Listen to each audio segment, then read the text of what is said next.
A week after Kelowna City Councillor Ron Cannan's column appeared in Kelowna Now, in which he made predictions about the future for the city of Kelowna and other parts of the world and other world affairs, the pushback continues. And just when it seemed to be dying down, it was all reinvigorated, where at the tail end of the Monday afternoon City Council meeting, Cannan talked about receiving some of the most hateful comments he's ever received in his time as an elected official, including his time as an MP. This is some of the most hateful behavior I've ever experienced since serving in public office in our community for over 20 years. I'm so sorry that you, my council colleagues, have had to experience this negative pushback for my opinion column. A few strong secularists and advocates of SOGI felt it was fine to personally attack me for my Christian beliefs, have harassed me via phone and online, sending messages of profanity, accusing me of being a racist, homophobic, and spreading hate. The suggestion by Cannan that he was wrongfully accused of being homophobic in his article was a bit too much for fellow councillor Rick Weber. Well, it's pretty hard to follow up that statement from my man friend Ron there, so I won't follow it up. Thanks.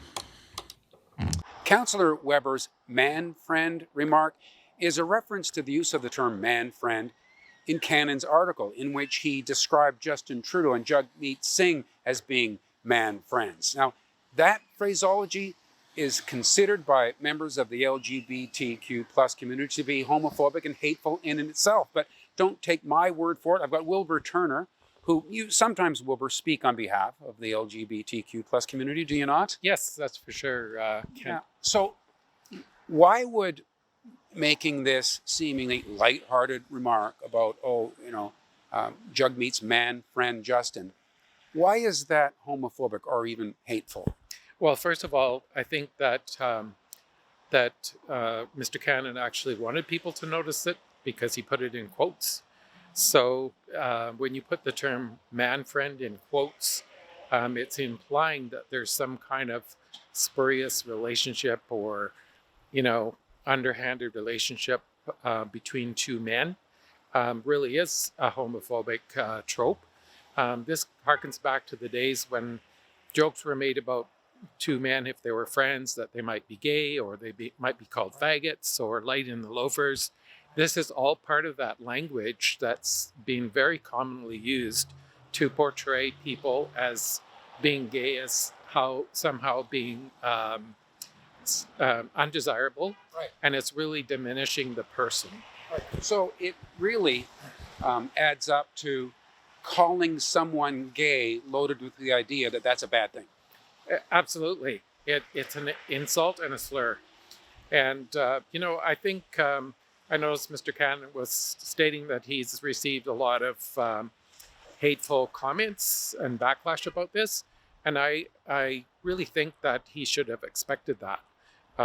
He should have expected a backlash, and he should have expected people to be angry. I don't agree with people being hateful to other people, but what he said was in a way very hateful.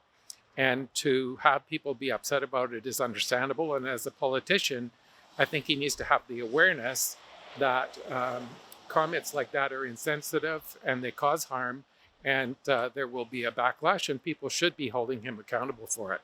So I'm not sure if you're in a position to know, but is it reverberating a lot within the community, if I can use that term, his comments? Oh, absolutely. People are really appalled, somehow not shocked, because I believe, looking back at his history in voting as a member of parliament, we have seen him oppose pretty much everything to do with equality to us LGBTQ rights in his term as member of parliament. So for him to say things like that, it just kind of comes out in the open that there's a level of homophobia behind his remarks. So have you reached out to Councillor Cannan directly? I have not. Right. Do you get the sense that he meant those comments to be hurtful? Or do you think that perhaps he didn't get a sense of how they'd be received by yourself and others? I kind of feel like he said it in a way to be derogatory toward the Prime Minister and the leader of the NDP, um, possibly without being aware to the fact that it could be hurtful and damaging to people. Right. The people in the 2S LGBTQ community have faced many years of these kind of things being said about them, and slurs and so on. And so, in a way, you would think that he would be aware of that, and in a way, he should be. Well, I guess we'll see. Thanks so much for walking us through that. You're welcome. And thank you for watching Kelowna Now.